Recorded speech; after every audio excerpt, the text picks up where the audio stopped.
ካላወቃችሁት እኔ ከልጅነት ጀምሮ ቢዝነስ በጣም እወዳለሁ። ቢካዝ አባቴም እናቴም በቢዝነስ የሚያሳደጉኝ የእውነት ቢዝነስ ላይ የተሳተፉ ሲነግዱ አያለው ሲሰሩ አያለው እና ማይንድሴታቸው እየተከተልኩ ነው ያደጉት እና አንድ ሰው ከዜሮ ጀምሮ ቢዝነሱን ስኬታማ ሲያደርግ ፕሮሰሱን አይቼዋለሁ ከልጅነት ጀምሮ ምን አይነት ስትራግሎች እንደሚያልፉ ቢዝነስ ኦነሮች እና አዴ ኤክስፖ ጥቅሙ ምንድን ነው? ለምንድን ነው ሚስ ኤግዚቢሽን በጣም የምወደው? ለምንድን ነው የምሳተፈው ብላችሁ ብትጠይቁኝ አዲስ አበባ ላይ በጣም ብዙ ቢዝነሶች አሉ፣ ትልቅ ፖቴንሻል ያላቸው ቢዝነሶች። እነዚህ ቢዝነሶች እንግዲህ 4ኛ ፎቅ ላይ ተደብቀው ነው ያሉት። እነዚህ ቢዝነሶች ርቀት በጣም ይገድባቸዋል ከሚፈልጉት ከስተመሮች እና እንደ አዴ ኤክስፖ አይነት ኤግዚቢሽን ሲመጣ እነዚህ ቢዝነሶች ምን ያገኛሉ መሰላቸው? አንደኛ አክሰስ ያገኛሉ፣ ሁለተኛ ታይማቸው ሴቭ ያደርጋሉ፣ ሶስተኛ ደግሞ ያላቸው ብቃት ለብዙ ሰው ባንዴ ማሳየት ይችላሉ ማለት ነው። በጣም ብዙ ሰው ነው እየጠበቅን ያለ ነው። ወደ አዴ ኤክስፖ የሚሳተፉ በጣም ብዙ ከስተመሮች ይኖራሉ። ትላላቅ ኢቨንቶች ይዘን ነው እየመጣን ያለ ነው። ለአዲስ ዓመትም ቢሆን እስከ 200,000 ሰው እየጠበቅ ነው አይደል?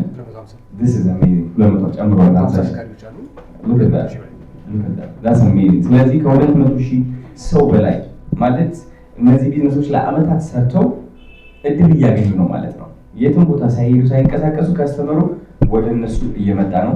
አዶናይ ደግሞ ምንድን ነው የሚሰራው? እዛ ገብተው ያው እነዚህ ቢዝነሶች የበለጠ እይታ እንዲያገኙ ይፈልጋሉ፣ የበለጠ ሰፖርት እንዲያገኙ የጣሩበትን የለፉበትን ውጤት የሚያገኙበት ሞመንት በእነዛ 4-5 ቀናት ውስጥ እንዲሆን እፈልጋለሁ እኔ። ለዛም ነው መጥቼ የምሳተፈው። እንግዲህ ከነዚህ ሰዎች መሀል አዶናይ ቆሎ የምትባል ሴት አለች፣ ጀግና ሴት በጣም ሜቢ አይታችኋት ከሆነ በጣም የኮራሁባት ሴት ነች። ያው ቆሎ ነው የምትሸጠው፣ በብዙ ነገር አልፋለች። አዶናይ ቆሎ ያለችበት ምክንያት ያው ቃላቶቼ በጣም አበረታተውኛል። ተዳክሜ እያለ አንተ ሰፖርት አድርገኛል በሚለው አዶናይ ቆሎ 444 ብላ ቆሎዋን እያሸገች ትሸጣለች ማለት ነው። እንግዲህ ቆሎዋን የምትሸጥበት እየዞረች ነው በእግሯ ብታዩ የምታሳልፈው ስትራግል እና የዚህ ሴት ጀግንነት ስመለከት እኔ ኦኬ ለምን ወደዚህ ኤግዚቢሽን ይዣት አልመጣም ብዬ አሰብኩኝ። እነሱንም አናገርኳቸው። ምን ችግር አለው ዓላማችን እንደዚህ አይነት ጀግና ሰዎች ማገዝ ነው ብለው ነገሩኝ። አሁን አዶናይ ቆሎ የሚል የራሷ ቦታ ይሰጣታል። ከነዚህ 200,000 ሰዎች ደግሞ በጣም ብዙ ሰዎች መጥተው እንደሚገዟት እርግጠኛ ነኝ።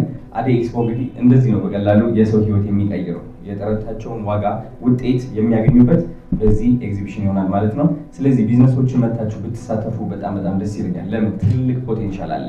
ትልቅ የሚገባችሁን እይታ ታገኛላችሁ።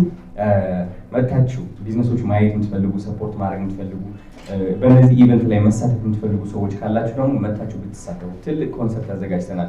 ታላላቅ ኢንተርቴይንመንቶች አዘጋጅተናል። እናንተ የምትወዱት ማለት ነው። ቴንክ ዩ ሶ ማች። እኔ በጣም ደስ ብሎኛል።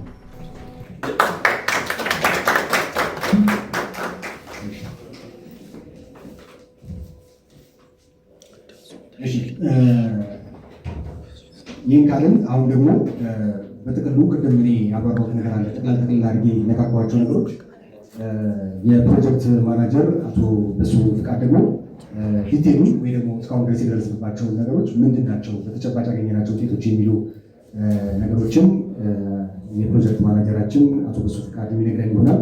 በነገራችን ላይ በማዕከላችን የንግድ ቢሮ ተወካይ በማዕከላችን ይገኛሉ። እንዲሁም ደግሞ ጂአር ካፕሎች አብረውን አሉ።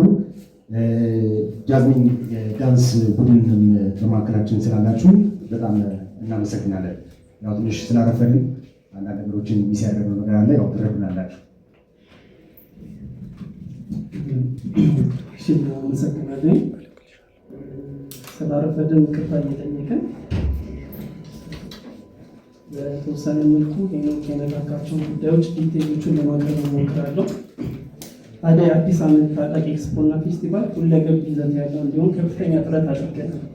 ንግድን ከፌስቲቫል ጋር አዋህደን በአይነቱ የተለየ ዝግጅት በአዲስ ኮንቬንሽን ሴንተር እያሰናዳን እንገኛለን።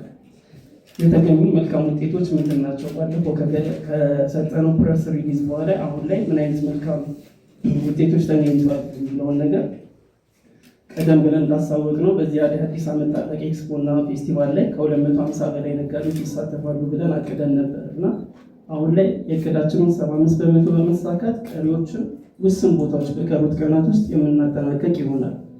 በዓል ሲመጣ ዋናው አሳሳቢ የሚሆነው ጉዳይ መሰረታዊ ፍጆታዎች ላይ የሚስተዋል የዋጋ ጭማሪ ነው። በዚህም ረገድ የተሳካ ስራ ሰርተናል ብለን በኩራት ልንናገረው የምንችለው በአዲስ አበባ ንግድ ማህበራትና ንግድ ቢሮ ጋር በመተባበር ለቀጥተኛ አምራቾች በሚያዘጋጁ ቦታዎች ላይ ምርቶቻቸውን በማስገባት ለማህበረሰቡ በተቀናሽ ዋጋ የሚያቀርቡ ይሆናል። በዚህም መሰረት ጥራጥሬ፣ የሰብል እህሎች፣ ፍራፍሬ፣ አትክልቶችን እና የወተት ተዋጽኦች ላይ ከመደበኛ ዋጋ ከ15 እስከ 30 በመቶ ቅናሽ በማድረግ ለማህበረሰቡ ይቀርባል። ይህ በገንዘብ ሲተመን በተለይም በርካታ ቤተሰብ ለሚኖረው እና በበዓል ፍጆታ ከፍተኛ ለሆነ ቤተሰብ ጉልህ ልዩነት የሚፈጥር በመሆኑ እንዳዘጋጅ ይህኛው አንዱ ስኬታማ ስራችን የሰራ ነው ብለን እናስባለን። የፌስቲቫል መልክ የሚሰጡ ዝግጅቶች በሙሉ አሁን ላይ በአብዛኛው አጠናቀን የመክፈቻውን ቀን ነሐሴ 21 በጉጉት እየጠበቅን እንገኛለን። እስከ ጳጉሜ 5 ዋዜማ ድረስ በሚኖሩ 15 ቀናት ውስጥ የሚከናወኑ 10 አይነት የዝግጅት ይዘቶች አሉ። በአጭሩ ለመናገር ያህል አንደኛ ከቅን ልቦች ጋር በመሆን የአርት ስራዎችና የጋላሪ ስራዎች የሚቀርቡበት ፕሮግራም ይኖረናል። ሁለተኛ የፋሽን ትርኢቶች ይኖሩናል። ሶስተኛ ጃዝሚን ሆፕ ጋር በመተባበር የዳንስ ውድድሮች ይኖራሉ። አራተኛ በፕሮግራሙ ላይ የመጽሐፍ አውደ ርዕይ ቡክ ፌር ጎብኚዎች የተለያዩ መጽሐፍትን የሚሸምቱበት በተለይም ለተማሪዎች አጋዥ መጽሐፍት የሚቀርቡበት ራሱን የቻለ ቦታ ተዘጋጅቷል። አምስተኛ ከመላኩ ፈንዲቃ ጋር እና ከኢትዮጵያ ከለር ባንድ ጋር በመሆን ልዩ የበዓል ቀን ዝግጅት ይኖረናል። ስድስተኛ የህፃናትና የታዳጊዎች ኮርነር ይኖረናል። እሱ ኮርነር ላይ በርካታ መጫወቻዎችን የያዘ የህፃናትና የአዋቂ መዝናኛ ቦታዎች ይኖሩታል። ሰባተኛ የክላሲክ መኪኖች ትዕይንት ይኖራል። በዚህ ትዕይንት ላይ እድሜ ጠገብ ትዝታን የሚያጭሩ መኪኖችን ጨምሮ ሌሎች እጅግ ዘመናዊ የሆኑ መኪናዎችን ያካተተ ይሆናል ማለት ነው። ስምንተኛ ከሳቅ ሴንትራል ጋር በመተባበር ልዩ የሳቅ ምሽት ከልዩ ጃዝ ባንድ ጋር የሚዘጋጅ ሲሆን፣ ዘጠነኛ ለ15 ቀናት የሚቆዩ ልዩ ልዩ ኮንሰርቶች ይካሄዳሉ። ከ15 ቀናት ኮንሰርቶቹ መካከል ሁለቱ እጅግ ታላቅ የሆኑ የሙዚቃ ድግሶች የሚቀርቡባቸው ፕሮግራም ነው የሚሆኑት። ቅዳሜ ነሐሴ 30 እና ሐሙስ ጳጉሜ 5 ላይ የሚካሄዱ ይሆናል ሁለቱ ኮንሰርቶች። ስፖንሰሮቻችንን በተመለከተ አዲስ ዓመት ታላቅ ኤክስፖና ፌስቲቫል ላይ ለተነሳንበት ሁለገብ ዓላማ በመረዳት ዝግጅቱን ስፖንሰር በማድረግ የደገፉን እንዲሁም ምርትና አገልግሎታቸውን ለማስታወቅ የፈቀዱልን በጣም በርካታዎች ናቸው። ምስጋናችንን ለእነሱ ከልብ ነው። ለዚህ ዝግጅት መሳካት የአንበሳውን ድርሻ ወስደው ግን ስፖንሰር ላደረጉ አካላት ስማቸውን በመጥራት ምስጋና ማቅረብ ስለሚኖርብኝ፣ አንደኛ የኢትዮጵያ ንግድ ባንክ እናመሰግናለን። ሁለተኛ ለያንጎ ምስጋናችንን እናቀርባለን። ሶስተኛ ለኮካ በማስተርስ ትሬዲንግ ስም ታላቅ ምስጋናችንን እያቀረብን ከዚህ በመቀጠል የኮንሰርቱን በሚመለከቱ የሚኖሩ ዝርዝር መረጃዎችን ከፕሮጀክቱ ከማስተርፒስ ስራ አስኪያጅ ከአቶ ዋሴ ጋር ዲቴሉ ነገር እናገኛለን። ድጋሚ ይቅርታ እንጠይቃለን። አብዛኛው ነገር ባልደረቦቼ ገልጸውታል።